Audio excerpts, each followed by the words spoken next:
Well, hello. Welcome to the final day of Blood Pressure Matters workshop. I'm excited to get into today's training all about anxiety and stress and how that's all related to raising your blood pressure. Obviously, we do feel it when we're angry, but there are some cycles that continue to go on when we have, chronic stress in our daily lives like so many people do. And so I'll just wait a minute, and today's might be a little bit longer, today's training, but there's a lot of good information in here. So I'll go ahead and get started. So welcome back to day 3 of the Blood Pressure Matters workshop. Can't believe it's the last day. It was supposed to be last Friday, but then we had a technical issue last week, so it lasted into 4 days. So today's topic is how to manage anxiety and stress to help lower blood pressure. So I'm so happy to be on this journey with you to lowering blood pressure the natural way. And it's an ongoing learning experience where there's always room for improvement and learning about healing our bodies naturally, along with following our doctor's recommendations and prescribed medications if need be.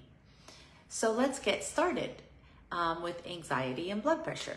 Even though I focus so much on how to heal the arteries, the inner lining of the blood vessels and arteries, especially those endothelial cells, anxiety also plays just as important of a role for many when it comes to managing blood pressure.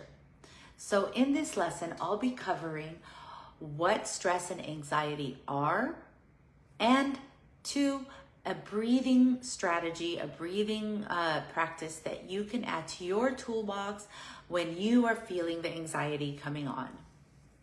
Not only can stress and anxiety cause hypertension in the moment, but being in a constant state of stress can wreak havoc on our bodies and lead to many health issues, with hypertension being one of them. So, growing up, like many, I had anxiety for years. I just thought it was the way life was, and I just had to deal with it. I just thought it was just a part of the way, how people live. And I just labeled it to myself as, stress when I was going into my teen years. Oh my gosh, I'm so stressed out, especially as I got in my older teen years and into my college years. And I think to myself, well, who doesn't have stress, right? Like, it's just we have so many things to do and so many things to take care of. But it is when that chronic stress, day after day after day turns into anxiety. Always being in that stress mode, every day is what anxiety is. It's, that chronic everyday fear, worry, doubt, those constant feelings always bringing you down and having you live in fear pretty much. And so your body has that fight or flight response. So it took me years to discover that it was not normal to always be in a state of stress, also known as the fight or flight response. I was always reacting to situations in my life instead of assessing and trying to think of solutions. And after doing some research, I started signing up for different therapy sessions to help me manage my stress and anxiety. And during those, throughout those different therapies, I discovered that in times when the anxiety settled in, I could use a multiple of these techniques myself, to take myself out of that state of anxiety and into a realm of calm. Just being calm, being quiet, just bringing everything back down. So once I learned these de-stressing techniques and strategies, my anxiety and stress levels over time started to, go down, disappear, and only come up when really necessary. So I was so relieved with how I felt compared to the past. I didn't even notice, in the beginning when I started first working on these different techniques, I didn't notice that my shoulders were always scrunched up. Like I was always sitting like this, and my upper body was super tight until I started these therapy sessions. Breathing techniques is a great place to start. So I also did some RRT, which is rapid resolution therapy, timeline therapy. There's so many different tools that you can use out there. But I don't want to overwhelm you. And these are techniques that I do share with my clients and my audience. And so, we need to de-stress. And so I learned about what stress and anxiety were, the difference between the two, and how to manage their levels. So once I started practicing things like breathing exercises, yoga, those different therapies I mentioned, I began to calm down, and I was like, wow, oh my gosh, this is what it feels like to be normal. It was like the most amazing feeling when I realized, I just couldn't believe how good I could feel and not be in that stress mode where my stomach was clenched and my shoulders were scrunched and I was in a constant state of anxiety. But it was truly liberating to know, oh, okay, it's normal to be like this. This is how we're supposed to be, unless there's some type of emergency. So anxiety was something that was with me all the time. It's no wonder my blood pressure numbers were so high for over a decade, in combination with the standard American diet, the way I was eating, those stress levels also played a big role, that chronic stress. And that's even when I was taking medication. So after starting my blood pressure journey, into it, I asked myself, is there a link between anxiety and hypertension? And yes, there is. So first we have to look at what anxiety is to understand how it works and how we can, then eventually help bring those levels down. So this may sound funny, but anxiety is actually a good response that our body uses. For example, if I saw a child being, beaten or being hit on the street, my anxiety levels would kick to the roof, and you bet you that I would be running over to that child and trying to keep him safe and, doing whatever I needed to do. So in this situation, the anxiety is serving a good purpose. So, stress and anxiety do have a good reason for, them being a mechanism in our body. But when people have anxiety more often than not, for circumstances that don't call for it, that's when someone has an anxiety disorder or a problem. So on the same note, anxiety is different for everyone because people have different belief systems. And the feelings of anxiety for one person may not exist for another person because, the way we grew up, our values, our morals, what threatens our values and morals, is different for everyone. So remember, anxiety is don't label it as a negative emotion. It's actually our body giving us a signal that, of how we're feeling. It's a sign of how we're feeling. And, and our feelings lead to what we're thinking. So it's a good way to, analyze your thoughts and, try to shift those thoughts. And that's another way of dealing with anxiety as well. So for example, the emotion of anger is healthy when someone gets angry and the anxiety kicks in. It gets them motivated to do something about, what's upsetting them. Okay. It's like pumping cortisol and adrenaline in our bloodstream, get up, do something. You need to move or take action. So it's a healthy process as long as you let it go right afterwards, right after the situation. So try to differentiate between feelings of anxiety and anxiety disorder, which is that chronic anxiety, everyday stress every day, living in that fight or flight response. So chronic stress, this is when someone has feelings of anxiety for prolonged periods of time. Not because you have an anxiety disorder, but because you live under stressful situations for long periods of time. So a few examples of people who experience chronic stress are people who live in abusive relationships, people who are always under financial stress, people in demanding, stressful occupations, and many other personal circumstances in a person's life may be causing chronic stress. And chronic stress is different than an anxiety disorder. Okay, so lots of people are living in chronic stress, especially these days. So now let's make a shift and talk about blood pressure in relation to anxiety and stress. The stress response. Whether you have a situation that causes anxiety, have anxiety disorder, or chronic stress, any of the three, your body reacts in the same way. So this reaction is called the stress response, okay? Please, if you have any questions, please put them in the comments. You can type them up. I'll look at them at the end. Just wanted to make a note of that too. So the reaction is called the stress response for any type of reaction that you have that may cause stress, anxiety, all of them. It's the same thing happening in the body, and that's known as the flight or fight response.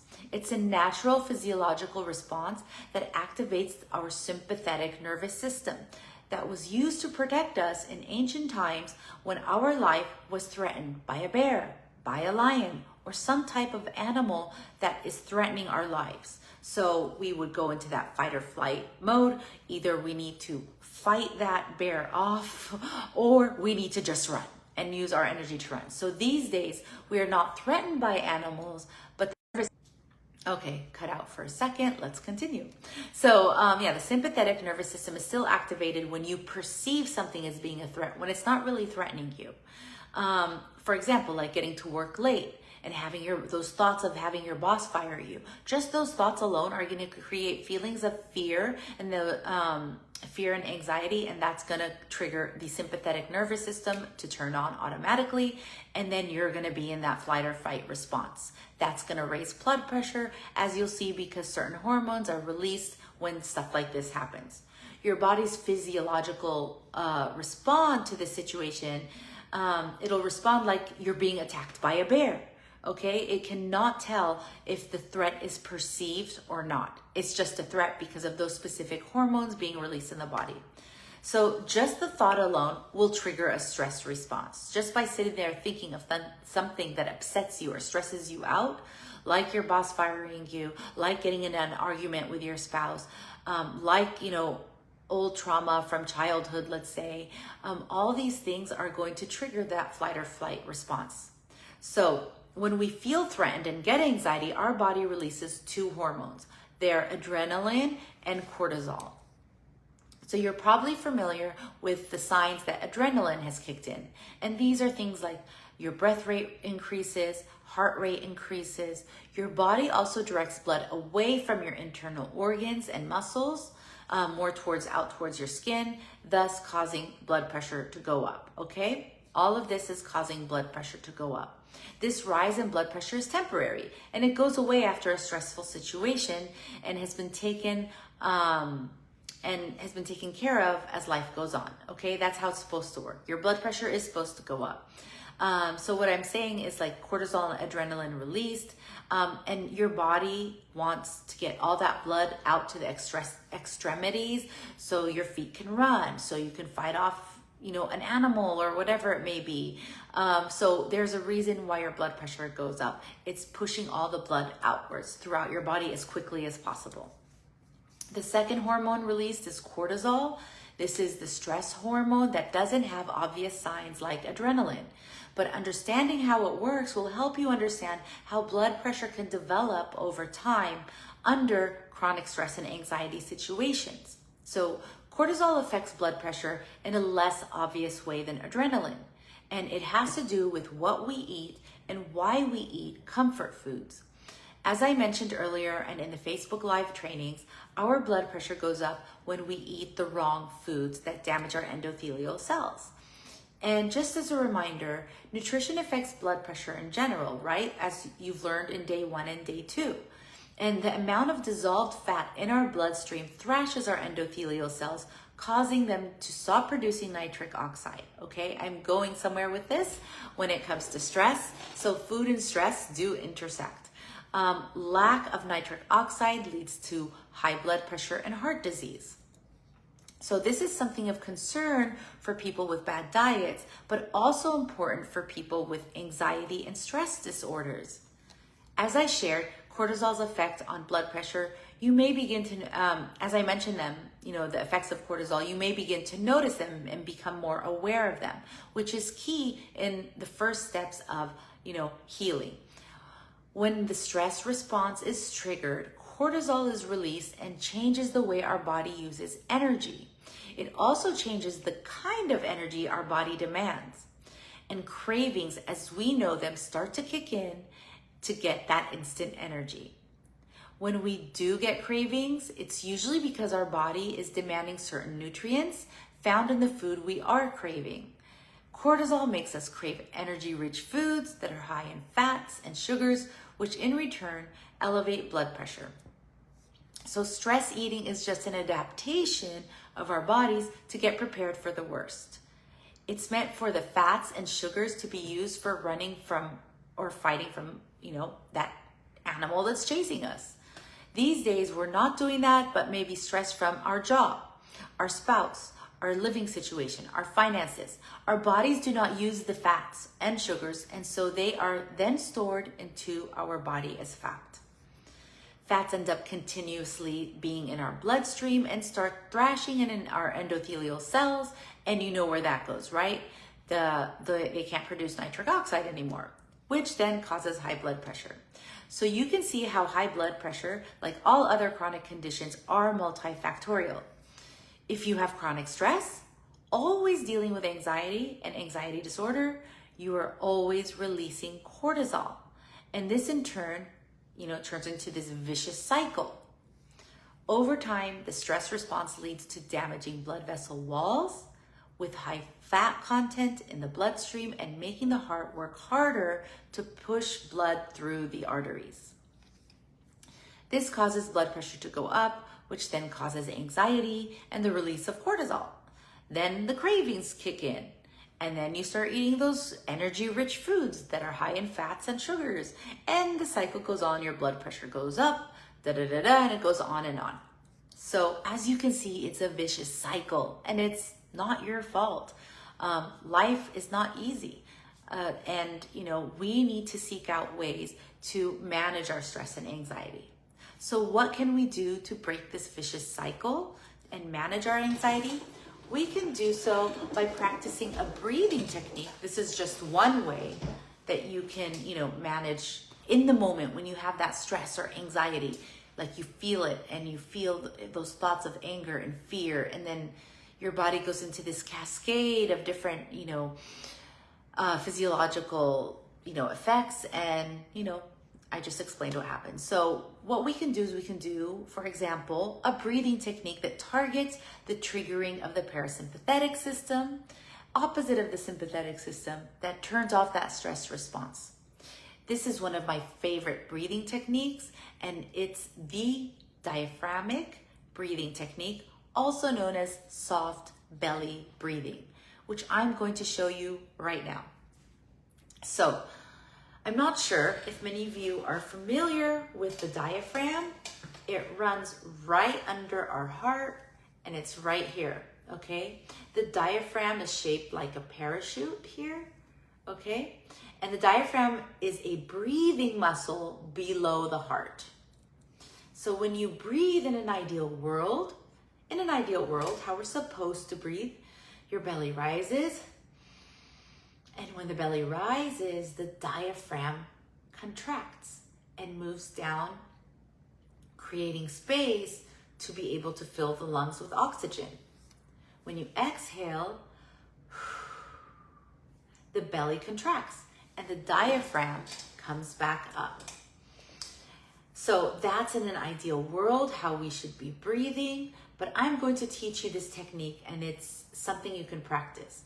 We want to, be breathing. Once you get the hang of belly breathing or diaphragmic breathing, this is something you want to incorporate into your life as much as you can. And you'll see why, to keep yourself in a state of calm. So the amazing part of this technique is that your diaphragm is giving your heart a massage when it's going up and down with every breath you take. And so you're just giving more love to your heart.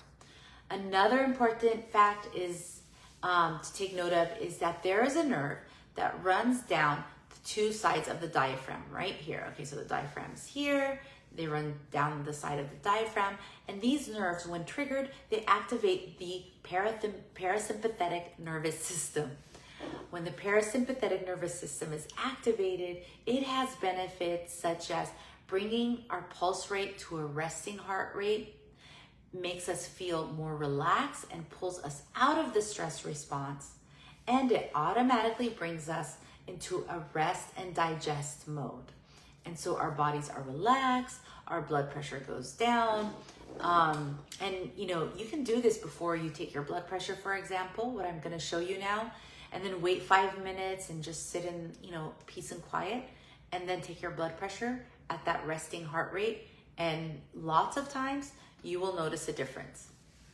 So now I will guide you with belly breathing, which has helped me get into a more relaxed state anytime I'm stressed out or have anxiety kicking in. So, and I like to breathe like this as much as possible, as much as I can. So you can do this laying down on your back in bed with your knees bent up in the morning. And it's a good way to start your day, before getting out of bed and starting your day. So it'll ground you and get you off to the right start. Or throughout the day, sitting in a chair upright for a 2-minute break. Just 2 minutes, 2 to 3 minutes. So instead of going for a cigarette break or going to grab a bag of chips on a break, you can do this instead. You can go outside, you can sit up straight, you can be in a chair, you can be on the ground, as long as your back is straight, holding you up. So this is how it goes. Take your hands to your belly and place your thumb at your navel center, okay? And your fingertips below, like so, okay? Navel, fingertips below. Make sure you're not sitting back in your chair. I don't have a back here, but make sure you're not sitting back in your chair. You're sitting upright, okay? Relax your shoulders. Make sure you're sitting upright to support your spine. Just get into that comfortable position, okay? And what you're going to do is allow your eyes to settle and relax. You can close your eyes if you want to, and then you're gonna breathe in from your nose for 4 counts. Let that belly rise when you're breathing in, okay? Let that belly rise. Let the air in, hold for 4 seconds, and release for 4. As you're releasing, you should feel your belly going inwards, okay? Do it again. And then you're gonna expand your belly. Ready? 1, 2, 3. Hold for 4 seconds. Release for 4 seconds. Feel that belly go in, okay? And you want to make this like a 1-to-1 ratio where your belly is going up for 4 seconds, 4 to 5 seconds, and then holding it for 4 to 5 seconds, and then release for 4 to 5 seconds. Let's do it again. 1, 2, 3.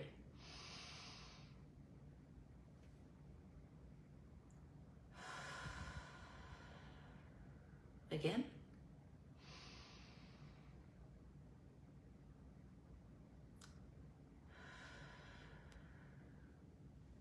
Feel your shoulders relax. I can feel it already. One more time. Belly expands when you're breathing in. Hold it for 4 seconds and release. Belly goes in. You can feel your belly go in. So keep doing this. Keep on doing this. And you should naturally go into a state of calm. Your parasympathetic system has been triggered. Those phrenic nerves triggered it. And so, think of like waves of an ocean, okay? Belly, when you take your breathe in, the waves are coming out, okay? The waves are hitting the shore, going out, and then holding it for 4 seconds. Release, belly goes in, okay? And then you can picture the waves going back. Waves coming out. Waves going back in.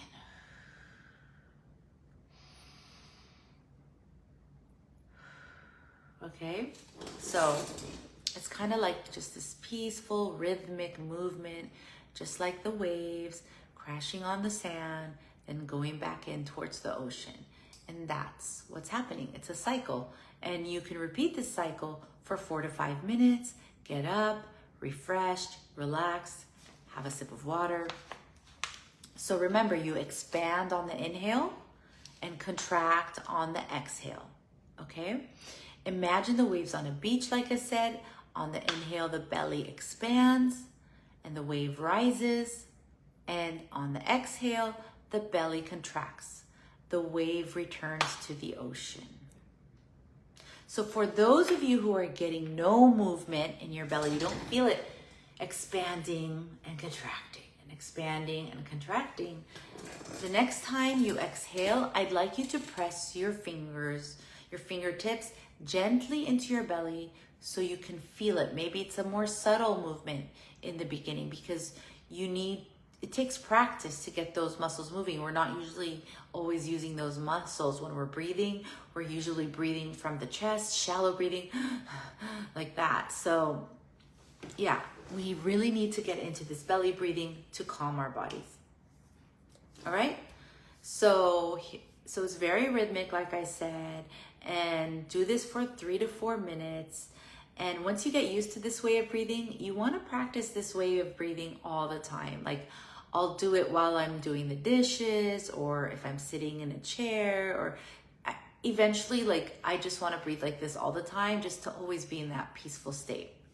So, and this is especially when you're doing this diaphragmic breathing. Just imagine you're giving your heart a massage all day long, just giving it so much love. And if you're having trouble with this, that's okay. Just keep practicing until you get it. And once you do get it, you're looking to get a ratio of 1 to 1 to 1, 1-to-1 breathing pattern where your inhales and exhales are for 4 to 5 seconds the same. So do a couple more breaths and witness without judgment whether it's easy or difficult. It's okay, whatever it is. When you finish, rest your hands in your lap and return to what is your normal breathing. And notice the difference. And maybe you'll have a little more knowledge, a little more insight on how you're breathing. So through all my research, personal experiences in helping clients, it's my belief that the way we breathe plays a secondary role in managing blood pressure. The foundation to managing blood pressure is what we eat. That's number one. And, because that's the physiological effect where you're going to be healing the blood vessels and arteries. And also exercise plays a role in that sense as well. And with that said, diaphragmic or belly breathing throughout the day while you are going on about your daily life is a way to support and nourish your heart. So instead of being compressed by the diaphragm that's locked with shallow breathing like we usually breathe, you're compressing that diaphragm. You're not letting it relax and expand and contract and do what it's supposed to do to let the oxygen go in our lungs all the way. This diaphragmic breathing is an excellent way to get started on just becoming in a more calm state. So that wraps it up for the Blood Pressure Matters workshop. And if you liked what you've learned so far, I want to take your health and you want to take your health to the next level and, work with me personally. I have a few spots available. You can go ahead and direct message me on Messenger and learn more about my one-on-one holistic health coaching program, no matter what your health goals are. And so we can talk about your health goals on a discovery call, free consultation if you want to call it. In this discovery call, we will talk and get to know each other, and also I will learn about what your main health concerns are, and you will learn about how I can help you reach those health goals.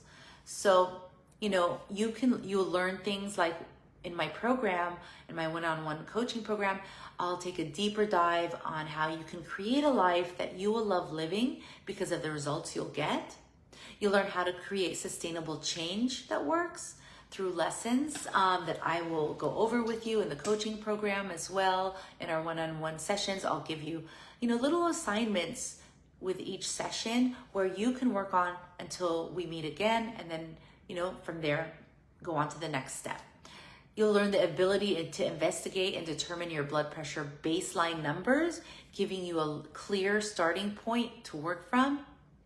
We'll work together to help you find an exercise routine that you actually like and you can stick to, that you don't hate going to or doing. One that's just right for you. You'll also nail down how to craft your food medicine. This will help you heal your blood vessel walls. You can also have the opportunity to transform your kitchen into a personal kitchen pharmacy. I love the concept of kitchen pharmacy, where you go into your kitchen and you know everything there is going to heal your body and not hurt your body. And also, you'll leverage the Core 4 way of eating and adapt it into your own lifestyle and make it work for you in your own way. In this meal planning strategy, you'll find it simple and easy to create delicious and satisfying meals in an instant with, the way the Core 4 is structured. And also you'll develop new and tried stress management techniques like the belly breathing that you just learned and more. And so thank you so much for joining me. And I just really appreciate you all. And I'm so glad that we are on this blood pressure journey together, and hope to see you in the main group, Lowering Blood Pressure the Natural Way, I think this Thursday. And until then, have a great rest of your day. Bye.